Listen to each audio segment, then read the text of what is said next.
Hello and welcome to the podcast where good trivia gets rewarded and lies are punished. But will we catch the lies? This is... What's the Fact? Yeah! This is Warren Robertson. I'm Ryan Whittle, and welcome to the show. And boy, have we got a fun one tonight. We do. And Dietz has very kindly given us Johannesburg as a Johannesburg. topic. Because I'm leaving Johannesburg. Yes. So, yeah, I've lived there my whole life. Well, most of my life. I'm not clapping because you're leaving. I'm clapping because of where you're going. I know. Going to Cape Town. Yes. Yeah, so I'm going to be around a lot more. Yeah, it's a good deal because on basically one of my last days there, I got held up at gunpoint for the first time. Hey, so Joburg! Yeah, Woo! you can't live in Joburg for 40 years and not get held up with gunpoint at gunpoint. It seems so. You know, exciting stuff. I got held up at gunpoint. Crazy. I get On to your move last cities. day there. Last days there, yeah. But it didn't turn you into a bitter guy. I'm leaving Joburg because of all the crime. No. As I say, I mean, I once I was in Melville and I was walking from a comedy gig to my car, and I thought I was getting held up at gunpoint because a large guy came up to me and he was holding something like he looked like he was cradling a baby bird next to the front of his stomach, and he went like, you know, he gestured for me to look at it, and then I didn't want. I was I'm getting held up. Oh, God. I'm getting held up. Yeah. This happens in Melville all the time. I'm getting held up. Yeah. And then he insisted I look. I was like, "Yeah, all right, I'll look at your gun." And then I looked down, and he had his full his penis in his hand. He had his feet. And I tell you, Ryan, I've never been so grateful to see a penis in my entire life. Because I was like, yes, I'm not getting held up. Thank you for showing me your penis. I'm so happy. So he just wanted you to see it? Yeah, he just wanted to show me. It was huge, Ryan. Really? It was enormous. Listen, if I had that penis, I'd be showing it to people as well. Really? Yeah. Wow. That's interesting. I was going to ask more detailed questions. No, but I won't. Yeah. So I thought I'd been held up before. So this time it wasn't so traumatic. It wasn't so awful. But it did make me think that, you know, my time at Johannesburg has come to an end. It's a sign. Yeah, it's a bit of a sign. But even even after this, like, I love Johannesburg. There's so much to love about it. And it's so vibrant and so cosmopolitan and so alive. So Dietz giving us Johannesburg tonight as a topic, as a kind of like farewell, is really nice. Really nice. Yeah, big fan of the city still. Yeah, man. I mean, I've been, I lived there, I worked it out. I lived there for 22 years as an adult. I've been in Cape Town for 2.5 years now. But I was 20, like basically my mom moved when I was 12 from Vereeniging to Joburg. But I went to boarding school in Potch, so I only count the 22 years from when I matriculated. Like, it was like full-time Joburg. That was my whole adult life. And yeah, a lot of people who leave, they go, I hate Joburg. I don't. I love Joburg. Yeah. Joburg's cool, man. Yeah, and hopefully some of our facts will show why we love Joburg tonight. Let's Damn straight. The other thing we need to do is we need to thank Woodstock Brewery. Woodstock Brewery, love your place, love your beer. What a great comedy show we had there. We did. Yeah, every first last Wednesday of the month they do a stand-up comedy show there. Oh, nice And, gig. Nice place. And nice beers. So, India Pale Ale. So we're very happy at the moment. Cheers. Cheers. Yes. All right. Whose turn is it to start? I think it's yours. It's mine. Okay. Yeah. You seem very excited about the Joburg right. facts. It's an interesting place, man. Yeah. So just because I've got crime on my brain, I'm kicking this off with a, you know, like, people in Joburg, they got so upset when Dainfern was built out far north. You know, it's this big walled off suburb for the ultra You don't wealthy. mean Waldorf as in the As in the Waldorf? salad. No. I mean walled off, surrounded by walls, and it's for the kind of ultra wealthy, and they live out there underneath this massive sewer pipe. In a kind of strange, and now there's more of them. You know, Century City and Stain City and these things, these kind of walled off suburbs, like fortified suburbs. And, you know, people in Joburg are kind of mixed about them, because if you live in them, you know, you swear by them. And if you live outside of them, you hate everybody who lives in them.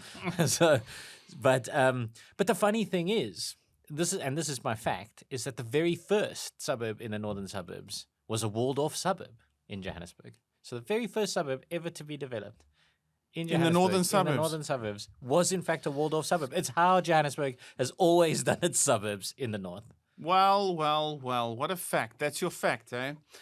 So it depends what you mean by northern suburbs, eh? 'Cause that means north of the city. Yeah, north of the city, yeah. Well, I know a little bit of one aspect of the history of Joburg, and I know it was a lot of farms to the north, but I don't know about any wall. So I'm going to say no, there were never walled off suburbs in the northern parts of Joburg. We're talking like after the Voortrekkers settled, you're saying like 1850. Are you No, do you know the So, date? You're gonna give me a date. so the beginning of the city, right, is kind of the 1880s, right? You mean with the gold rush? Yeah, so Okay, that's the beginning of the city, okay. and then what happens is a lot of tented camps get set up, Yes. and then they take those tented camps, and next to the tented camps, they mark out plots and they mark out what becomes now central Johannesburg with Yes. the proper streets and the proper everything else. And then the businesses that were in the tented camps move into these proper streets, and the tented camps kind of officially become the first suburbs. Ah, So you've got kind of Ferrerisdorp and these kind of Turffontein and Jeppe and these sorts of yes, places yes. become Marshalltown. Yeah, that's right. Yeah, and Fordsburg and these places become the first sort of suburbs, but they're all sort of south of Joburg, south and around the bottom end, because that's obviously nearer to the mines. At that time, the rich people used to live in the actual city itself, so in the town itself, and they felt, they were too close to the dust and to the people and everything else.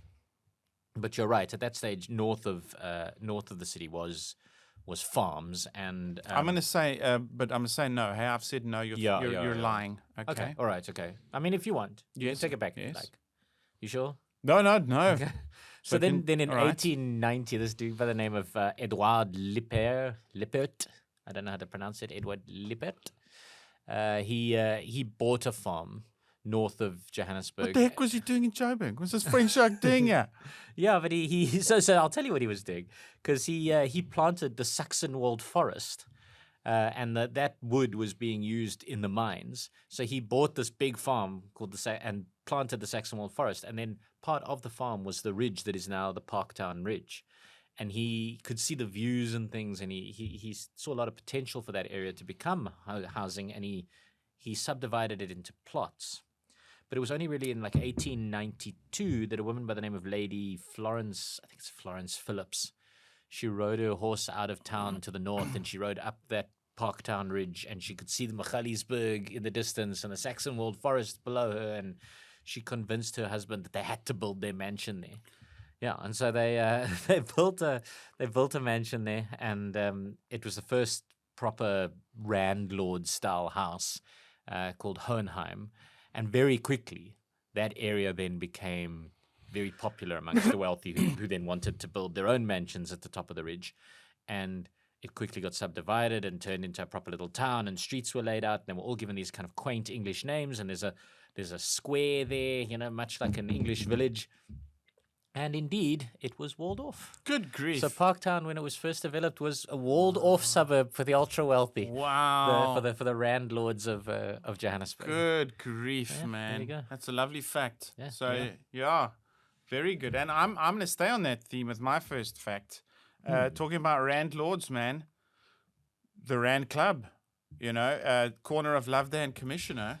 Still there today. Oh, I've got such an embarrassing story for that. I've never been in, but I don't know if I've ever, driven past it and gone, oh my gosh, there it is. I don't think I've ever noticed, but it's still there today, and started by at least definitely Cecil John Rhodes started the first iteration. It's had 3 different iterations, but at the good old main bar area is where the Transvaal Reformation Committee, which Mr. Cecil John Rhodes was part of occasionally, but that's where they plotted to overthrow the Transvaal Republic, and the Jameson raid was plotted from the main bar at the Rand Club.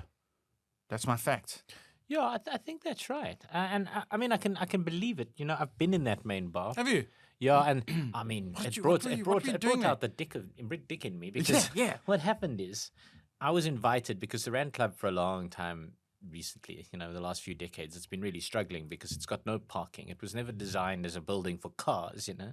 So there's no parking at all. So for them to attract people to be members there and to come in is very difficult. So they tried to get, kind of young, I suppose, exciting people, and they invited us to come and have a cocktail party in that main bar.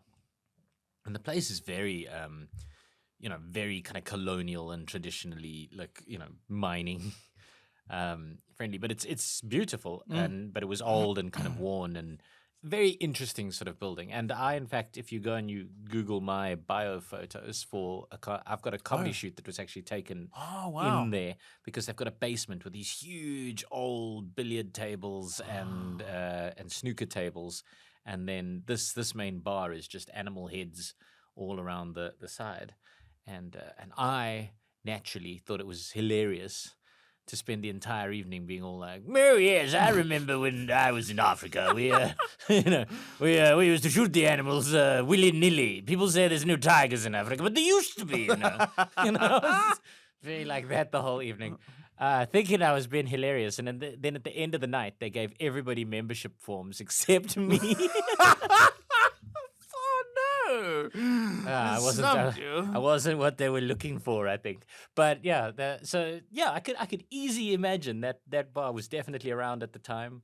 That building itself went through a number of different kind of forms. It was initially, I think, when it was set up, it was like brick and corrugated iron roofing, and then they kind of evolved it over the years into what it is now, which is this like multi-story, beautiful, beautiful building that I don't even know if it still runs, to be honest. But I could definitely see, your Jamison Raid plotters sitting at that bar because it's certainly old enough, certainly the right kind of the right sort of environment for a decent treasonous plot. Yes, well, you're spot on. It is true. It started off with a gentle, true one, real gentlemanly, true fact. Yes, they did, and of course the Jameson Raid. I think it was as early as 1886, but it was a cock up, or it was 90, but the failed raid led to the first, what is now, as you just explained to me, the first South African War. And Mr. Rhodes was not a big admirer of Mr. Kruger at all. Hated him. Hated him. And Mr. Kruger's interesting. I think people liked him. He had some fans even in other countries like Switzerland. There's a Kreerstrasse in is it Vienna? No, that's Austria. In Zurich. Okay. Because he had some. I think anyone who was standing up to the English, certain parts of continental Europe would have gone. Yeah, good on you. Yeah. But so there's a lovely South African vlog called Just Off the Highway that comedian Al Prodgers does. I love it. I'm a fan. I'm a and contributor sometimes. I buy him a coffee. Myself as well. Yeah, I love myself it. as well. I like it as well. If Brilliant. you like South Africa and you like kind of strange stories or unique things that maybe you haven't noticed about your city or your country, then it's well worth watching. Just Off the Highway. But it reminds me of a fact that he alerted me to, which is the name Johannesburg, the city Johannesburg. It was actually two kind of sort of town developers, both who were called Johannes, who then named it Johannesburg, the center thing. And when they went to Kruger to get his approval for the name of this new city, he said, "Yeah, man, but why didn't you name it after me?" And they said, but we did, because your middle name is Johannes. And he signed it into. I mean, that's probably one of those apocryphal stories, and I think Al says it himself. But it sounds like a great way for Johannesburg to have been founded in the first place, right? I got a nice Kruger story, if it's true. But it's quite a devoutly religious chap who then around the Pretoria area said, if you want to build a church, he will give you kind of, I don't know if it's an acre or a hectare of land.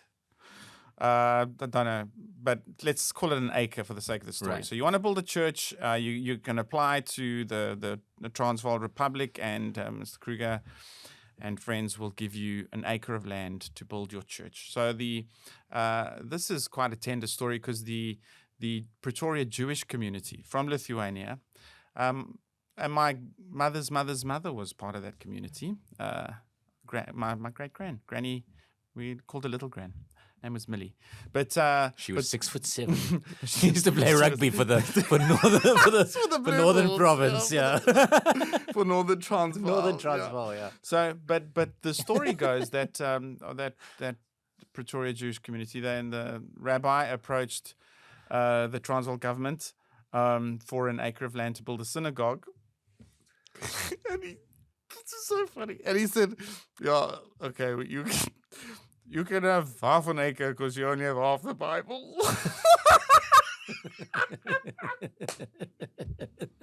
I think he was only joking. I think he gave them a full acre, which but that was his response. Pretty witty. Funny. Yeah, good.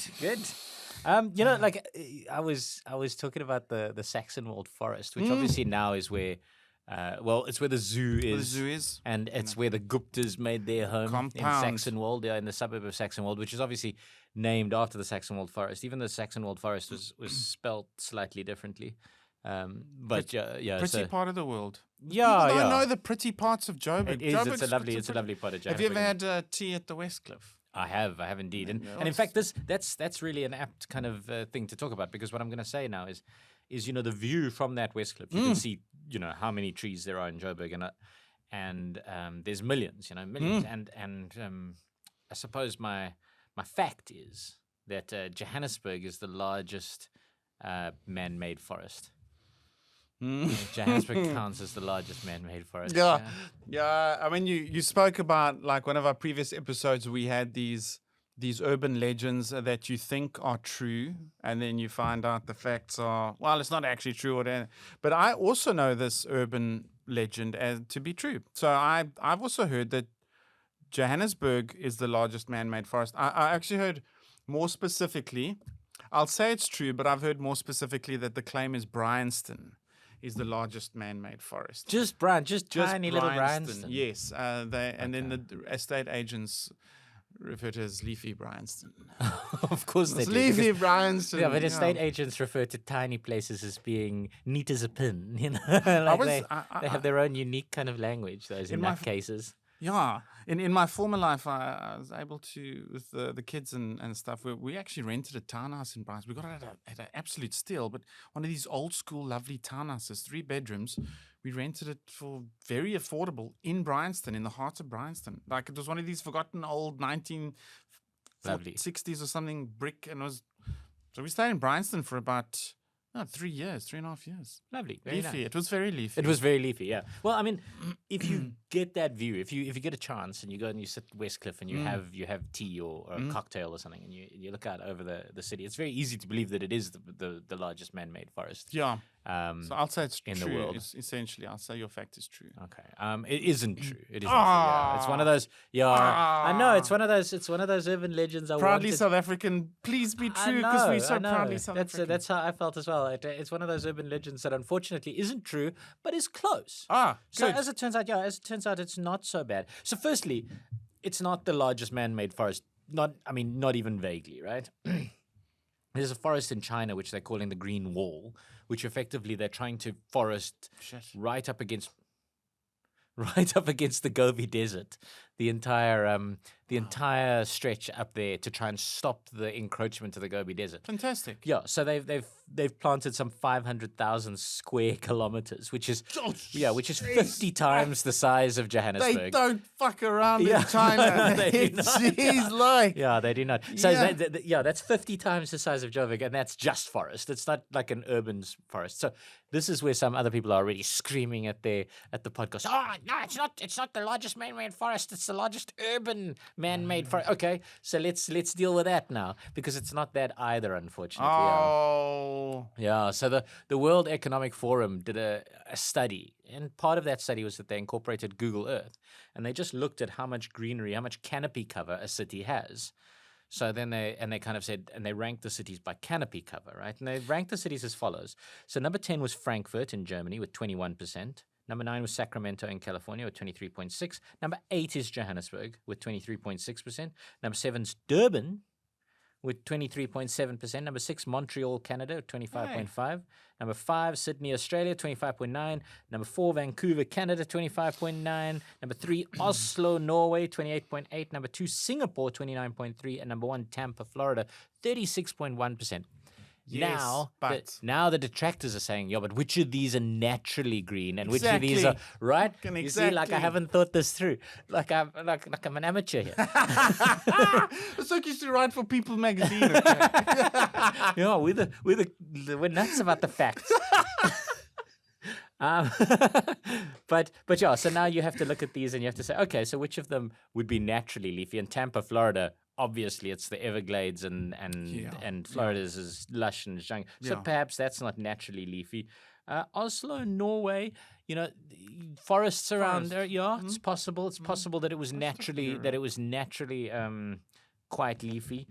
Even Vancouver, naturally leafy. Montreal, naturally leafy. You can imagine a lot of pine forests in the area, right? You can kind of give it to them that they aren't in this, they aren't just purely planted. Yeah, they aren't just purely planted. The biome is forests, really, these areres. Where Joburg is grassland. Joburg was, in fact, 100% grassland. So all the trees that have been brought in are, apart from the occasional acacia, are actually brought in and planted by man. But then above Johannesburg, you get Sydney, Australia, where, not exactly the forest capital of the world.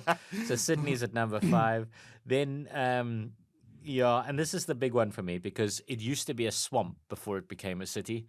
And that's Singapore, which is obviously ranked at number 2 now currently. So it all the trees and all the greenery and everything that exists in Singapore has been brought in and is in fact man-made. So Singapore definitely, Sydney probably ahead of Johannesburg as man-made cities. But Johannesburg's on the list. We're still number 3. We're still doing all right. Come on, guys. Great. Yeah, go Joburg. Plant more trees. Arbor Day. But what's nice is that we've got 2 cities on the top 10. We're the only country in the world with 2 cities on that top 10. Is it? Which was the other? Durban at number 7. Durban. Durban at number 7. Durban, wonderful, man. Yeah. So there you are. That's so it's not true, but why not? We're pretty close. Nice. Let's just keep marketing it that way. Yeah. It's not like people are coming to Joburg for the crime, right? Yeah. The swamp thing, probably the planting of trees stopped the swamping. I think that happened in the Belleville region in Cape Town as well. I mean, that's swamping sounds like something that happens in your underpants on a hot day. It's not. I think that's what you do in the mosh pits at a rock concert. Yeah. Swamping. That's right. See, we were swamping like crazy, man. It was crazy. Okay, but so maybe that's what they did in Singapore. Very clever island, that. And I believe they did it in Cape Town too, in the Belleville region. What? Let's match flavors. All right. So I'm drinking a pale ale. I'm actually just drinking whatever I can pull up off the floor, to be perfectly honest. We shouldn't be storing this on the floor, but our lovely window on Johannesburg is in fact a fake, Ryan. This thing that everybody's looking at, and unfortunately, the cans seem to mess with that. You want to give me the other ones? So we matching beers. Is there another one here? Yeah, there might be. Let me have a look. It was 2 of every kind, like are. Noah's Ark. Bless you. My lovely fact. Yes. Lovely fact. So in Joburg, also things I just heard from people. Okay. But there was a ghost tour in Joburg. There's also one in Pretoria, but there's specifically Joburg's got some ghost houses. Yes. You go on a bus tour, get a bit hammered, you go to different sites when it's late night, and maybe they play a thing for you or a recording or I don't know, give a talk. It's really ghosts, Ryan. Stop being such a cynic. But one of the things on the tour is, this is my fact, the first ever Mike's Kitchen in Johannesburg was built in a haunted house in Randburg, Rosebank. In Rosebank? Yeah, that's the first ever. I thought the first Mike's one was that one in Kitchen. Parktown. I thought that was the first one, the one that. Well, no. My fact is it's The first one was in a haunted house in Rosebank. In Rosebank. Yes. Yeah, there's a really beautiful one. Mike's Kitchen was huge when we were kids. It was huge. Yeah, like it was everybody like used the to go to Mike's spur Kitchen. of the 80s, Yeah, wasn't it? and then you used to collect the little shiny badges on your birthday. Do you remember? They used to give you the little different badges that Not you in would. Vereeniging, no. Oh, did they not? Did the shiny badges not get to Vereeniging? But they used to give you the shiny badges, and I think I must have only thrown them out when I was about 15 or 16. But you had these kind of shiny, and then we had a whole collection, and every time you went, they'd give you a different one, and Nice kitchen, you man. get to you get to, but Nice ribs. yeah, no, it Yeah. was as you said, it was the spur of the 80s. It was Ah. until Spurs racist Indians like took over, but Lovely jingle, the advert. Mike's Kitchen, you couldn't eat better, even at twice the price. you see, that is somebody who earned their dollars writing that jingle, right? Yeah. Like you remember it how many no, 30 look at years this. later? You remember Sorry, it? man, I don't know how to switch this thing. Is that your mom again, right? This is my it's, boy. it's your mom. Hey, boy. How's it, boy? How are you? Fine, man. Sorry, man. I'm just in a podcast. Is it urgent, or can I phone you back just now? It's not that urgent as of right now, but you can phone me back. Don't worry. Do you have? Is it like an assignment? No. Okay, sweet. Andy, do you have an interesting fact for our listeners? About Joburg. Do you have something interesting to say about Joburg, boy? Something interesting to say about Josie, eh? Yeah. It's the only place you've known, boy. You were born there, haven't left there. Joey's. Right. Josie. Well, It's a lot of pressure, I will say Andy. this. Yes. I will say this. Okay. Josie is nowhere as near as beautiful as Cape Town because Controversial, Andy. Controversial. Here we are loving this city, and you're being all controversial with us. Okay, lekker boy. That's a good thing. All right, I'll phone you just now, though. And you say it's not urgent, so I'll phone you just now. cool. Lekker boy. Chat later. Eh? Ciao, boy. Bye. Love you, bro. Love you, boy. Beats, can we add that to the Ryan receives phone call outtakes? You know what it is? I need to keep my phone on because I think it's... Yeah, because I your could facts. Yeah. Yeah, What a fucking tool I am. Okay, so here's my next fact. Right, Johannesburg is known as Igoli, the city of gold, right? And it's a city that has been built on mining and built on its reputation as a place where people go to earn their fortunes.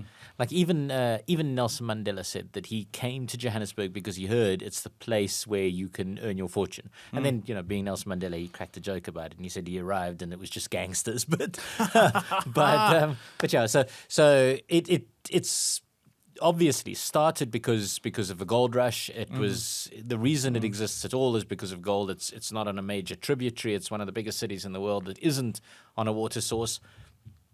And it's there purely because of the gold. And the reason, apparently, that it's there, that there is so much gold in this area is because 2 million years ago, a meteor crashed south of Johannesburg and caused a lot of earth movement that then covered gold that was actually quite near the surface.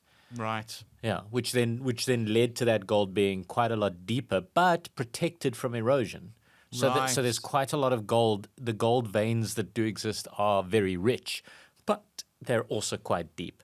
And this is my fact. My fact is that because of all of that, Johannesburg is the home to the 3 deepest mines in the world. Ha.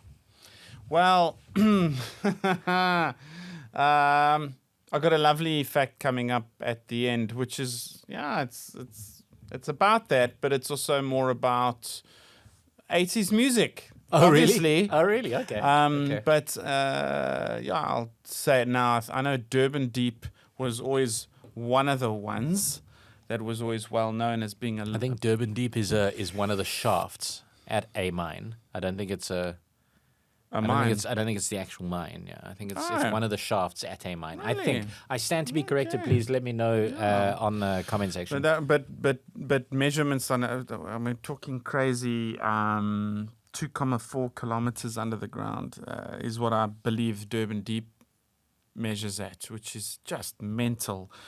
In the world at the moment, if you think of other gold producers, you think Russia and Australia, I think. But I don't know if they've gone as deep as we have. And I'd say yes. I think in the Witwatersrand, I do think we probably have 3 of the deepest. I don't know if did you say Johannesburg? I said within 75 k's of Joburg. Okay, so that might include There are Carletonville 3 of the or Western area, or that's. I'll say your fact is true, absolutely true. The 3 deepest mines. Yes.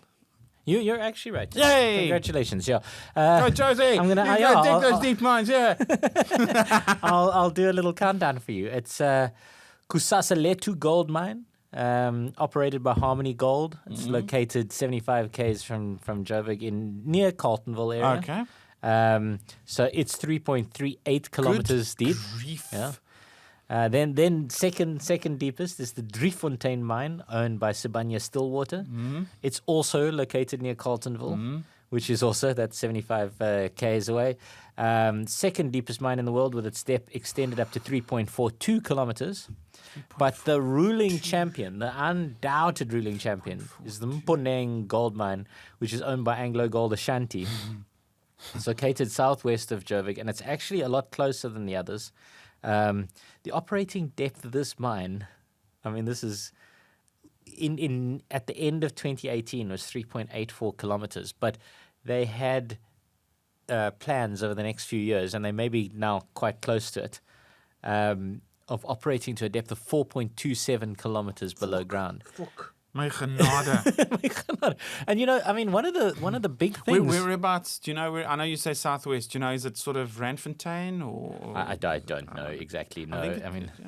but the interesting thing about this is the depth of South Africa's mines is one of the strange flash and clash points in South African history. So. One of the reasons why the miners' strike happened in 1922 was because traditionally only white miners were trained to do the skilled jobs such as mining incredibly deep. And then what happened is, to save money, because of the laws at the time, you could pay African laborers less, and fucking as horrifying as that is, then they started hiring African miners and training them to do the deep mining, which requires specific skills. And then the white miners were laid off, and the white miners got really kind of angry about that, and that's what led to the 1922 miners' strikes, which in turn led to a lot of negative sentiment to Jan Smuts, which then led to the rise of the Nationalist Party, which led to apartheid, which led to the perfect storm of as well is the Second World War. The hero of the war, Churchill in England, Jan Smuts in South Africa. Suddenly, the labor movement is really disgruntled after the war, and that also but it all begins simply because of the depth of our mines and how it takes skilled miners to mine at that incredible depth. And so we've got in Johannesburg we've got some incredibly skilled miners that are working just kilometers away from us, and we're still a city of gold. It's still producing a lot of gold. Yeah, the Zama Zama phenomenon is an interesting thing. It's a very interesting thing, and it's mostly a sad thing, but also it's a problem. I think at the moment the mines themselves are going back over their old mine dumps. When you used to drive into Joburg from the south, there were these huge mine dumps. You came back from your holiday in Durban, or you came back from anywhere in the country, really, because everything is south of Johannesburg, really. we pretend Nelspruit doesn't exist, and you'd return to the city, and there'd be these huge mine dumps, and now those mine dumps are all gone because the miners themselves, the mining companies themselves, have learned how to extract additional gold like out of them. chemical processes now. Hey? That's right. So they've got stronger processes, and they remove a lot more gold from those mine dumps. And obviously, the mine dumps that do remain is attracting illegal miners who are doing their own little versions of these kind of processes. But so it is a big complex situation that isn't worth talking about on a trivia podcast where we can't handle it sensitively and we want to make dick jokes. Yeah, amen. Amen. Yeah. Just in case he's listening. I like talking of mine dumps. Over the years, they've grown. There's some like trees growing on top of a mine dump, and they grow the grassland vibe. The veld, funny eye veld, has covered a lot of these mine dumps, and they're looking quite pretty. So here's an interesting thing. At some point, there's with those flowers or the color of the grass, the type of grass. There's only like 5 or 6 grasses, but there's like a purple hue vibe happening. And what I'm trying to say is some of them are looking rather pretty. I thought what you were trying to say is, Oaks, take fucking acid on the mine dumps. It's awesome. No, but listen, you know that they had to find vegetation to plant on the mine dumps, because essentially the reason why Johannesburg is divided the way that it is, why the southern suburbs were the poorer suburbs and the northern suburbs were the richer suburbs, is because the wind would blow and the dust would come off the mine dumps and coat the houses in the southern suburbs. So then the mines, initially that was fine. You could do whatever you wanted to poor people. And then humans evolved and society became better, and we made a rule and we went, no, you can't just let this stuff blow on these people. So then the mines had to actually find grasses that specifically grew there. And there may even have been creation of grasses to grow on the mine dumps. And then so it was a big process. And now the southern suburbs are lovely, and they aren't coated in constant mine dust, which is nice. Man, talking about whether the big man is listening, I'd like to talk a bit about God and mining. So not geology, not that stuff. I'm just going to finish this stuff. But how God, when he was layering the cake of the earth and in its various layers, as you know, so it's not a meteor. The way it's not a meteor. The way he might have used the meteor, but he layered that beautiful cake and he blessed the region a few layers down with that beautiful layer of splendid thing which birthed our lovely city. Gold, right? So and of course you can see that layer. Actually, if you want, it's in a line. The gold, the rand, the reef. The reef is in actually some weird line from east to west. And this is why towns like Benoni and Boksburg and Springs and Krugersdorp exist. Western area. That's right, because we basically followed that reef outwards. It's why Johannesburg stretches east to west. Yeah. And but the actual reef runs along a highway today called the N12. I'm just trying to remember which is the N12. I always thought it was called Main Reef Road. Well, Main Reef Road was called that because it used to connect all the towns along the Main Reef Road. I'm trying to remember that. The N12 it's close enough to Main Reef Road. It's not. The other thing is it could be the N12. It could evolve.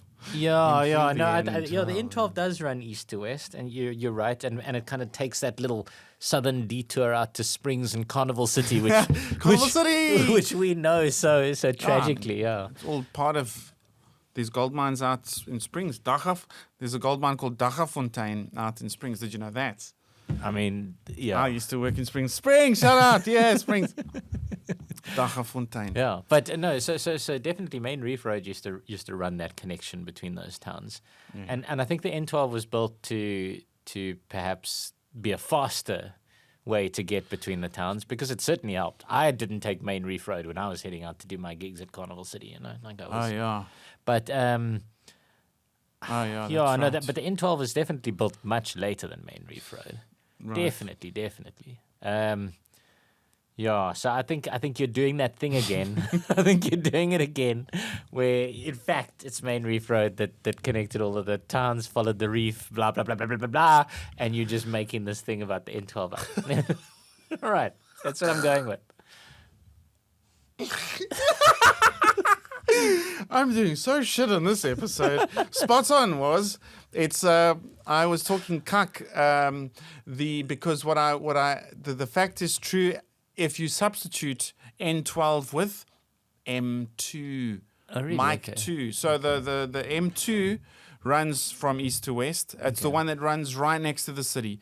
Gives you the most lovely views of the city. Yes. It actually runs through the southern part of the city, sort of brushes against the southern part of the city. And that's the reef, and that becomes Main Reef Road. In fact, right by Turfentine, which makes sense. Yeah. Right? Because that's where all the early digging was. Yeah. You can see Gold Reef City over there. Then then the M2 becomes Main Reef Road, which heads out toward Krugersdorp. You got mines. Heads out towards, before Krugersdorp, Roodepoort, then Krugersdorp. Yeah. And it is eventually the road which I think takes you all the way to Randfontein even. then Carltonville. So that's the line which the Yeah, Lord, that makes sense. blessed us with in that region. And if you take it east, it even goes sort of Germiston and eventually Brakpan, Springs. Yeah, no, it makes perfect sense because, as I say, those first diggings, the first diggings were in Ferreirasdorp and Turfentine. Right. Like they were the things people were there for. But the people arrived with gold having been found, and then they sat around for years. They couldn't dig this gold. They didn't have the actual materials to dig deep enough to get the gold. So Drill guys past the rock, eh? So guys were forming other businesses. They were doing hotels and bars and Ferreirasdorp particularly, that little suburb that was like a tent shanty kind of town. Is it still called Ferreirasdorp today? Yeah, it's the area around the magistrate's court there in town. Yeah. Oh, So I it's see. that- Okay, yeah. So that area there had about according to the Diamond Field Gazette, I think it was called. There were 400 people staying in Ferreirasdorp at one point, with 14 bars. So those guys basically just showed up, sat there for a few years drinking until the technology started arriving in town for them to start actually taking advantage of the gold. Which is what people in bars do today. They're just drinking because waiting the for the wealth to technology is come going to arrive and save us all. This is what we hope for, right? But yeah, that was so that's your fact. That's Yeah, you nailed me. Yeah, it's the M2, not the N12. N12 is the Witbank Kimberley Highway. So if you take the N12 and head east, you go to Kimberley. Or if you head west, you'll go to Kimberley. Head east, you'll go to Witbank, and then Nelspruit, and then Mozambique, and then the Indian Ocean. I don't know. and then Singapore. Madagascar, Singapore eventually. All right, listen, we've spoken about gold, I think, enough. But like that part of central Joburg is extremely interesting to me. And so what I'm going to do, I'm going to just throw you a fact. I'm not going to give you any kind of backstory. I'm going to throw you a fact, and I'm going to let you guess whether the fact is right, and then I'll give you some kind of backstory to either prove it or disprove it. Soweto exists where it does because of You're on a vibe, because my next question... Oh, really? Cool. Oh, Yes, good. yes. Okay. Hit me. Soweto exists where it does because of the bubonic plague. Ah, good grief. No, man. No. You're talking, Kike. No, it was... Well, I don't know. Yeah. No, I know right. my history. Listen, Yeah. bubonic plague's like 1500s Europe, okay? But it exists where it does. It was conveniently outside of town. It was Sophia Town was too close to the city, and then they were like, let's do this, Group Areas Act, and they created a township in the southwestern region of Johannesburg. Southwestern you township. seem extremely confident. And then because it was sadly they called it their region Triumph, because it was triumph over. Maybe I don't know if the reason was because it was we as whites triumphed over the black people. I hope that's not the reason, but it did become known as Triumph. These days it's back to Sophia Town, but it has lost the beautiful culture that apparently was around it in the 30s and 40s. But no, it's not bubonic plague. It was convenient land to move residents of Sophia Town to. Bubonic plague, cack. So, right. But what made the land convenient? A road. The M1. No. All right. So here's the actual story, right? I mean, this is. So in 1904, there was a suburb just kind of west of Fordsburg. Yeah. Called Brickfields. And Brickfields was an area that was started by poor Afrikaans people who had arrived with the intention of being miners, and then landed up finding that they couldn't get work as miners, or they were ill-suited for work as miners. Maybe they were blind, maybe they couldn't hear properly, whatever it was. And they went west of Fordsburg because there was good clay soil there, and they started making rudimentary bricks for people to build their houses. Oh, okay. Brickfields. And that's how the area of Brickfields started. And then Brickfields very quickly became a slum. and it quickly started developing into an overcrowded, overpopulated, awful place with too much drinking, too much prostitution. It was multicultural in that there There's a were place called Mayfair today. Must be close to Mayfair. not Auckland. quite sure. So Mayfair's a totally other story. It was similar to Parktown. It was somebody who was trying to establish a wealthy suburb. Oh, really? Yeah. But yeah. Brickfield, So Brickfields was this I suppose hive of scum and villainy, really, and and the government desperately wanted Brickfields to not be there. They wanted to move them further away from the rich people who at that time were living in central Joburg. So they were desperate to move these guys away from the city. And then what happened is the bubonic plague kicked in, and Brickfields started developing cases of proper medieval bubonic plague. So what the government did was they took everybody there. They took the white people, they moved them to one area, and everyone else, they moved them to southwest of the city, and they set fire to 1,600 buildings, and they totally burnt out Oh, come this on. entire section of developed Johannesburg. And they took these people to what was called Klipspruit at the time, but isn't the Klipspruit of now. It's the Pimville of now. Oh. And if you know anything about Pimville is in Soweto. So Yes, they moved all those people there. And then over time, they allowed the Indian people and the Malay people and the Chinese people to move back to Johannesburg, but the black people were not allowed to move back. So this is regarded as the very first kind of forced removal in South Really? Africa. Yeah, in South African history. It's This was way before the Group Areas Act or right. anything like Yeah. that. So this is the very first forced removal, and the fact that these people were there is what made it convenient I when it came see. time to start moving black people Yes. away from central I areas. see. There's a Yeah, because they were already there's a black. reason they were for already the convenience. That's right. There was already black people there, and there was already infrastructure there, and there was already culture there, and there was already businesses built there, and so it became convenient for them to take people and to move them into the southwest of the city, or Soweto, into the southwestern township. And Southwestern so ironically, it's actually true. I think. Wow. I think in a kind of So indirect. bubonic plague. Eh? Yeah, in an indirect way, Fucking bubonic plague. Bricksfield. What the hell were they doing, Yeah, man? yeah, exactly. Who knows? I mean, by the sound of the police reports and things from the time, they were doing everything there. They were next level. That was the nasty. Honestly, if you're going to make a TV show about like a Period part of South piece. Africa, South African history, Brickfields is a great one. Like, it's really got absolutely everything. You want to make your South African Deadwood, that's where you want to do it. Wow. Yeah. You think it was close to Sapphire Town? I wonder. I mean, it's Is it- close. what is I it mean, in called modern today? terms. In What is it modern called terms. today? Do you know? Is it still called Bricksfield? It is still called Bricksfield, and Wow. it's right by Fordsburg. So in Okay. in modern oh, terms, right by. No, yeah, Fordsburg. yeah, in I know where modern, Fordsburg is. yeah, in modern terms, it's close. Okay. But I suppose then it was quite removed from where Sapphire Town was. But yeah, so the reason there was a population southwest, there was already a southwestern township, was because of this Amazing. bubonic plague. Yeah, and them burning 1,600 buildings. Like, I think when we say 1,600 buildings at the time, that's like 10% of the city. They set fire to and squashed 10% of the city. man. But the reason you didn't know that South Africa had a bubonic plague outbreak was because they burned 1,600 buildings. He's like. Yeah. So there you are. Yeah. Wow. What a great fact. Great fact. And you mentioned the beloved Southwestern Township, Soweto, and my fact is about Soweto. Shout out Soweto. shout out to Shiawelo. There is an informal settlement in Shiawelo, and it was where they filmed a few scenes from District 9 in 2008.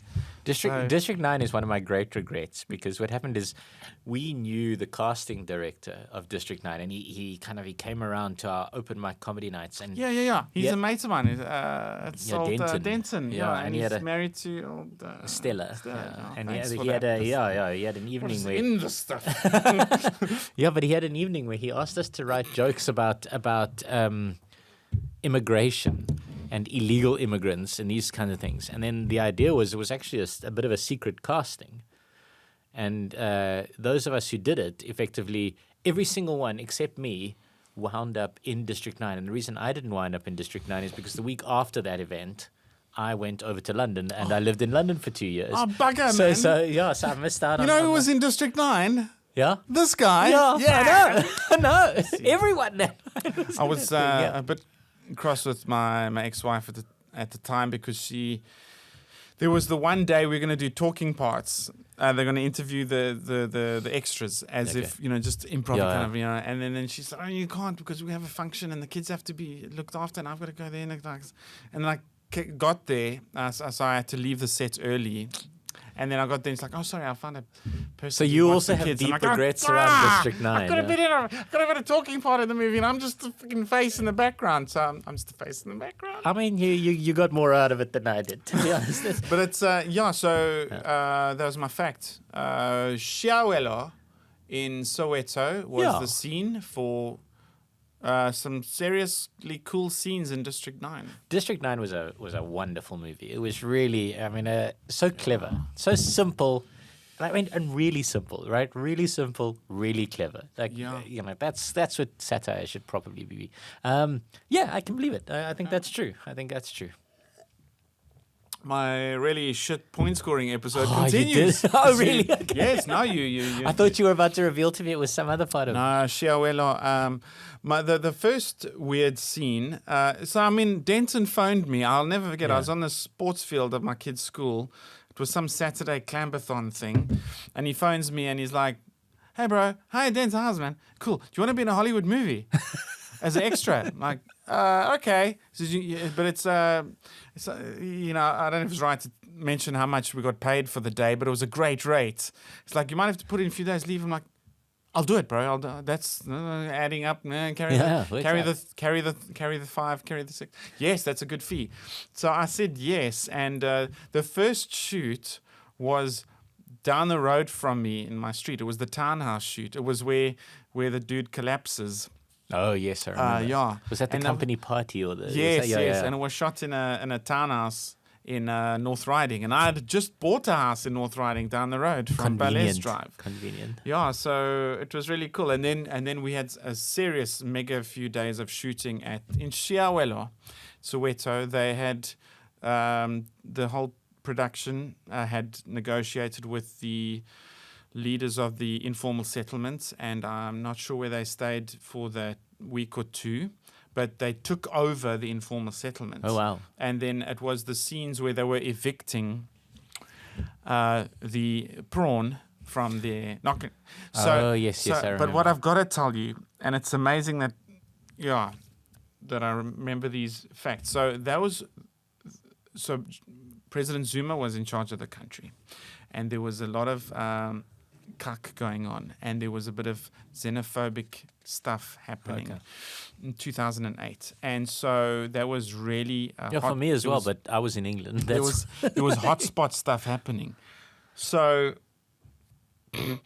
what you got here is you've got an informal settlement in Soweto, and you got weird tanks rolling in Caspers because they used Caspers, and you had Caspers rolling into Shiawelo.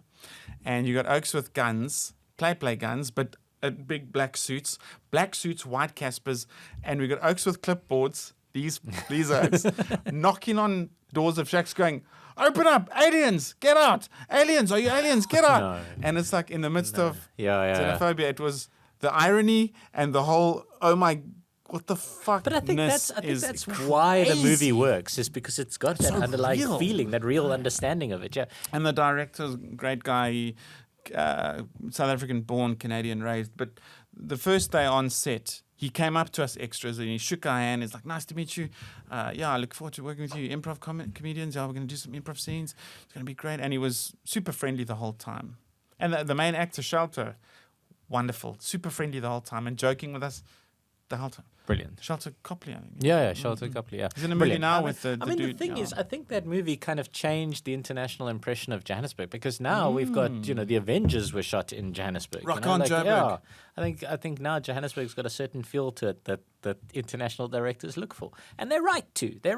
Come to Joburg. Yeah. Eat, Joburg's got a vibe, eat man. Pakistani food and Ethiopian food and Ghanaian food and, Yeah. like this is what that city's about. Yeah, it is cool. That's funky. And Puneng, doing things at Puneng precinct, it's interesting what's I happening. remember as a kid we used to go to Small Street Mall a lot because there was a store there. It was like the last one that used to sell train set parts. And I used to buy pieces for my train set from this stall in the center of town at Small Street Mall. And even now, when I drive past Small Street Mall, I get such a nice feeling because that was like my dad and I, like that was what we were doing together. Anyway, This is speaking of central Joburg, I have my final fact is as follows: built in 1973, the Carlton Centre is still the tallest building in Africa. False, wrong. The new Da Vinci overtook it. The Da Vinci is taller than the Carlton But Centre. the Da Vinci's not finished yet. And it's still taller than the Carlton Centre. But it's not finished yet. Doesn't matter. So you got what you got in Santon. In Santon, you got the Michelangelo. Yes. And you got The Leonardo, yeah. Yeah, the that's Leonardo. what you mean, yeah. But there's so it's the There's Leonardo. there's a Raphael, There's a Raphael, gallery. it's little Donatello when it comes. The other Ninja Turtle. The Donatello's Is there one? is a pizza place in Monte Cassino. Tiny, it's fucking tiny. Okay, but the Leonardo. No, the Leonardo is now taller than the Carlton Centre. You're actually right. Yay, You're actually I right. Yeah, fucking congratulations. nailed it. You You're finally trying to nail crushing me. it. Yeah, so for what is it? Like 40 odd years? Like the Tallest Carlton building in Centre. Africa. Yeah, it was the Yeah. tallest building in Africa. And then the Leonardo. So it's 223 meters tall, the Carlton Centre. The Leonardo has now taken over it.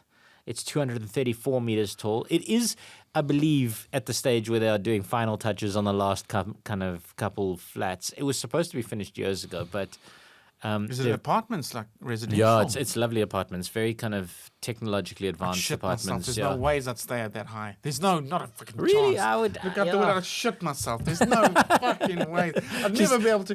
I'd have to be from here to the camera from the fucking window. Flat, waist Nah. deep in shit. Just, I'd rather take a basement with no windows. Ryan, we've got a choice for you. Would you like the top floor? And it's like lofty and it's got jacuzzis and there's just also it's cocaine hookers, everything you want. Joking. Or would you like the basement? but you're closer to Jesus. Right. beautiful. You are closer to God. I'd take the basement. Oh, would you? Okay. Basement. Don't get me high. I can't. Yeah, I got the fear of heights thing, but it goes from psychological to physiological. Like, Right. I get tense. One of the Yeah, places that I get I tense do is as even well. in my nutsack. I mean, that was a detail we didn't really need to. There's a little bing. It goes like. I mean, fair. All right. That's Good. how But anyway, severe so the Leonardo is unfortunately only the second highest building in Africa. Don't say the Carlton Centre's. No. Oh, so who beat it? Wait, let me guess. Addis Ababa is getting big. No. I mean, you got one more guess. Yeah, have another guess. It's called the Iconic Tower. It's in an area called the New Administrative Capital, Nairobi? Egypt. Really? Yeah, so there you are, topping out at 385 meters. So not just slightly beating the Leonardo, but absolutely, crushing it. Go Egypt. Yeah. Yeah, Rock I mean, and roll. Yeah. So there you are. South Africa's lost the title of the tallest building, and they lost it in 2021. So that was, so if this podcast was just a year younger or a year older or a year, I don't even know. If it was still 2021, then I would still be saying, yes, the Carlton Centre is the tallest building because the Leonardo would not have been close to finished. This one wouldn't have been finished. The Carlton Centre still would have been the thing. But yeah. Well, they're not going to finish now, the Leonardo, because I'm not putting down my deposit for the top floor. They've been phoning me, and I've said no. I asked for the basement. You're giving me the top one. I said no. I'm not giving you that deposit. No, the building saves space and is technologically advanced. It's an incredible building. It's a very interesting building if you start digging into it. I wonder if the iconic tower is as cool. I think the iconic tower is probably just toilet paper just stacked at Yeah, 300. just so they could Yeah, win. just what a piece of shit. Anyway. It is time to found the Guinness Book of Records. Yeah. We beat you. That was my Egyptian That accent. was a bizarrely Swedish. It was because there was the Swedish architect who was helping the Egyptian government. Oh, good. Okay. I wasn't But doing an Egyptian so accent. there you go. The Carlton Centre has finally been overtaken as the tallest building in Africa. By Right. two So buildings. my final fact before the multiple choice Yes. facts is simple. It goes like this: Emmerentia Dam is named after Lo Geldenace's English grandmother. Her name was what? Her name was what? Emma Renshaw. I mean, named no. after his grandmother is probably where you're being dodgy. To be fair, So it's so probably it like was a his farm. daughter. You know that whole region. You know, I haven't guessed yet. So if you want me to, Well, okay, you can guess, then I'll tell you some things. all right. Is it true, Ryan? It's true. It's Lo true. All right. Emmerentia Dam is named after Lo Geldenace's Lo Geldenace played English prop grandmother. for Northern Transvaal. He did. The 1985 Currie Cup final, It's yeah. always a prop, you know. Yeah. It's a prop, yeah. Anyway, okay, I'm going to say it's true just because I've got no idea. I know it's named after a woman. I don't know.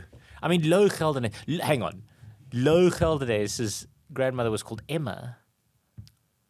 That's unlikely. Like, there's I said English grandmother. yeah, something happened in that family, didn't it? Anyway, tell me the story. Oh, I'm going Emmer. to say it's true. I'm Oh, gonna so say it's Emmer. Bucket, Emmer, bucket yeah. Geldenace. Bucket. And she was called that because she slept with so many. No, I'm not going to say that. That's rude. Anyway. Yeah, I was being a dick there. You got it wrong, so it's not true because it was not Lo Geldenace's English grandmother. It was just his normal boer wife. It was his Okay. wife, and that whole region. If you ever get the chance, my ex once we homeschooled once. It was an interesting year. Once for a year. Was it 2020? Because if No, so, that's the 2009. acceptable year. 2009. Yeah, and so in the one Father's Day, 2009, she books a hike for me and the kids, and we go hike at Melville Koppies. Okay. It's a beautiful little place, you know, and then the oak who gave the tour was so learned. It was wonderful. So we were walking, does a lecture on history, then a bit on the grass and etc. But we got to the top of the Koppie and then we looked north, and then he said, well, actually what you're seeing is all these areas. There was one farm called the Bronfentan farm, and then it was bought by two guys. One of them was Lawrence Geldenace, and then he left it to his two sons, Lo and the other one. And it was Lo's wife, whose name was Emmerentia. And also after the Second South African War, because these oaks were part of the Krugersdorp Commando in the Second South African War. And so they got a lot of the guys who were a bit unemployed and poor after that to come and build Emmerentia Dam from the Bronfentan Spruit. No, the Western Spruit. I don't know which Spruit. There's a Spruit, and they built a dam. And he named it after his wife. And then he died, and she sold the land, and it became the suburbs of Emmerentia, Greenside, and Linden. And then she donated a whole bunch to the Joburg city municipality. One of the things she donated became West Park Cemetery, and the Botanical Gardens. Where's the Botanical Gardens? It's around Emmerentia. Yes, that's right. Yeah. Yes, and so that was all. Emmerentia Geldenace donated that stuff. What's And, interesting about that is that brings us a complete circle from my first fact, because that Edward Lippert or Edward Lippert, that piece of farm that he bought to turn into the Saxonwald Forest was part of that Bronfentan farm. So so that's all. Yeah, it's all the same piece of land. Cutting it up and selling, but all one farm, bro. Yes, had big farms back then. Oh, and what Lawrence did with the guys that were unemployed was he gave them land to farm, and in lieu of rent was just a third of the profits from whatever they sold and cultivated and farmed. So really, people helping people in an interesting way. Very nice. You would have seen me play computer games all day and not farm a damn thing and been like, here's your your 1/3. Yeah, I'm waiting for this pear to grow now. I'm going to give you... Yeah, sure. It's growing. It's going very well. Any minute now, you're getting 60 cents off this pear. That's why I admire the Asian people who grow rice, because you can't just wait. You can't just plant and wait for the rain to come. You got to work that.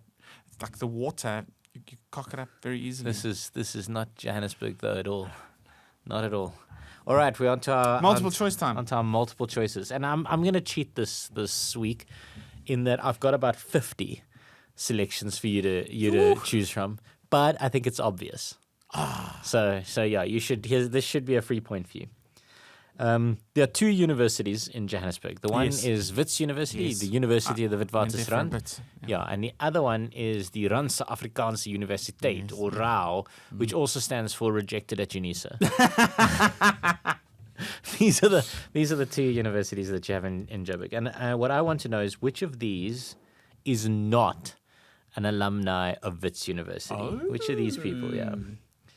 Nobel Prize winner Sidney Brenner, Nobel Prize winner Nadine Gordimer, author Herman Charles Bosman, entertainer and comedian Peter Dirk Ace, artist William Kentridge, businessman and philanthropist Patrice Motsepe, first black female doctor Mary Malahlela, Thuli Madonsela, who needs no explanation, Nelson Mandela, the Nobel Prize winner, Philip Tobias, the paleoanthropologist, Bruce Fordyce, Ahmed Kathrada, Ali Bacher, Thabo Makgoba, who's the Anglican Archbishop of Cape Town, Sir Aaron Klug, who's the 1982 Nobel Prize winner for chemistry, or Hendrik Verwoerd, who is the apartheid, the architect of apartheid. I thought I had my answer, but Hendrik Verwoerd, it seems very unlikely that he went to Wits. But didn't Nelson Mandela go to Fort Hare? So I'll say no. I don't think it went to Wits. But Hendrik Verwoerd, if he went to Wits, that would surprise me. But I'll say Nelson Mandela went to Fort Hare. Nelson Mandela did indeed go to Fort Hare, but he's got an honorary doctorate from Wits University. Yeah, he does, yeah. Was the obvious answer answer, Hendrik Verwoerd, who went, and I bet you can guess the university. Either Tuks or Rao. Stellenbosch. No. Stellenbosch is where the architect of apartheid went. Yeah, so Wits University, obviously a very famously liberal place that used to get raided by the apartheid police during apartheid because they refused to obey the rule that they weren't allowed to admit black students, and which is why Mary Malahlela, the first black female doctor, comes from Wits University. Wonderful. But yeah, so they used to, and in fact, Rao was built on the other side of the road from Wits as a kind of, two-fingered government salute to Wits University. But yeah, so that's, as I said, unfair of me. I gave you a lot of choices there, but I thought the answer was obvious in the end, and you did nearly get it. It's a lovely episode, man. So I didn't grow up in Joburg. It was always this big place that we would go to when you dropped family members off at the airport, and you'd see the big city, because V-Town's sweet, but it's not Joburg. Then moving there was like, we live in Joburg now. Wow. So it's just my whole adult life, man. Joburg, it's got such, because I went to Wits for a year, but also went to AFTA for a year and a half, which is in between Wits and Rao, and special places. Multiple choice time, yes, for me, is there in the 1989 there was a pop song about one of our very, very deep mines called Durban Deep, and it went under the radar on an album. This was either a solo artist or a band, and can you tell me which one of these four it was? Is it Paul Simon? I mean, this is my initial guess. Duran Duran. Okay. Aha. Elton John. Chris de Burgh. The song's called Durban Deep. Oh. Oh, all right. So I remember listening to this album, and I thought it's like. Then I checked. It's called Durban Deep. I wonder if it's in Durban, because I was a teenager. Yeah. Durban, as in the city Durban. Then I was like, no, Durban Deep. Then. Yeah, it turns out I've played golf at Durban Deep Golf Course with my brother when I was much younger, and it's about the All right, mine. so the Deep, options are Christaberg and Elton John Duran Duran. and Duran Duran and Aha. Yeah. And the song's wasn't particularly brilliantly catchy, but I listened to it today and I remembered it from years ago. It is a very beautiful song. I think it has to be somebody who Very beautiful song. broke with kind of the laws of the time and the established norm of the time, which was that you weren't allowed to visit apartheid South Africa. So, if I was to try and analyze that, I think Christaberg did in fact break with those laws, and I think he did in fact come out during apartheid, if I remember correctly. I don't think that's true of Elton John. I don't think it's true of. Aha would be weird. Duran Duran came here very soon after the end of apartheid, so clearly a country that they maybe fans of. I'm literally shooting in the dark. I'm trying to. I don't know this. I don't know the answer. I've never heard the song. I feel like we've had too much Christaberg recently. Too much Christaberg. Elton John's too nice to sing a song about South Africa during the height of apartheid. Aha. I mean, they were taking on me, and the sun was always shining on TV. I'm gonna Duran Duran this because I want another reason to hate them. Oh, wow. Well, there's many things wrong with your answer. First, you hate Duran Duran. It's just Hungry Like a Wolf. Does pop music not get better than that? Hungry Like a Wolf are the two worst 80s. No. I love that song. No, but in a previous episode, I said I saw Kit and Knight Rider at the Pick n Pay in Vanderbilt. Yes. I saw Duran Duran at the Pick n Pay in Did you? They came out in the middle of it all. Apartheid. Yeah. And there were bands like there's Hall & Oates. What a lovely 80s duo. They spoke out against all these bands doing their gigs at Sun City. I mean, and they had 1980s traffic cop moustaches. At least one of them. They would have rocked Sun City, but they were like, no, it's a kind of a proxy for apartheid. And look at you. And Queen was like, we will rock you. Fuck that music. Bum, bum, bum. And so Duran Duran, cool. No, so it's not Duran Duran. The song Durban Deep from the album Sleeping with the Past, 1989. Was Sir Elton John. Really? And it is a lovely song. It's Sleeping with the Past, him and Benny Torben, I think is the chap he wrote with. It was dedicated to the soul writers and soul singers of the 50s and 60s who inspired the working class. And that's what the album's dedicated to. So the song is about mine workers and trying to write a thing that inspires mine workers to get into the grit of what it is to be a mine worker, and it's a hard life. And the song's called Durban Deep. It's beautiful, and it's got a reggae beat, actually. Yeah, I mean, I'm sure that's what they were looking for. And but it mentions going down, the chorus is going down, down, down, down, down. Oh, I see. That's why it's Elton John. Is that what it is? But in the verse, it does mention the Transvaal sun, the Transvaal heat. Mentions the word Transvaal, 1989. Durban Deep. It's the Transvaal Lions, not the Transvaal Heat. Yeah. That's our rugby team. You must listen to it. Durban Deep. Transvaal, Francois Pienaar, he played his club rugby for Rao, and then he was captain of the Transvaal, and then he was captain of the Springboks, and we won the World Cup in 1995. And that's a great place to leave it because we won it in Johannesburg. Yeah, Ellis Park. Yeah, amazing. I don't know about you, but I could use another beer. Bronfentan. Congratulations, Ryan. That was a great episode. Thank you. You probably won it, but what a lovely episode. Joburg. Woohoo! Yeah, thank you very much. And thank you again to the Woodstock Brewery for supplying us our beers. It was fantastic. Thank you, Ryan. Thanks, Waz. We'll see you guys next week. Ciao, ciao. Bye-bye.